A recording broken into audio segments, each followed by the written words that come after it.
If you were called sensitive or emotional or other things like that growing up, it might be because you actually had a pretty normal range of emotions, but you grew up in a family that had a very narrow or constricted range of emotions. There are many, many families out there who most members of the family don't really show much of a response to loss or grief or transitions or tragedy or heartbreak. They just kind of go on with their business like nothing is really happening. And if you personally are fairly affected by those things, and most of the people around you earlier in life were not, you probably spent a lot of your early life feeling like a complete psycho. Even if no one actually called you things like too emotional or too sensitive, at some point you start to notice the differences. You notice when these things happen that are really hard for me, most of the people around me, they bounce back pretty quickly and they don't really seem that sad or that angry or that affected by these things that really do deeply impact me.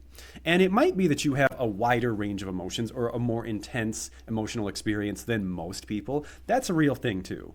But I've also seen it where the person is actually very middle of the road, but their family was so unemotional that they looked like this massively emotional person in the context of that family.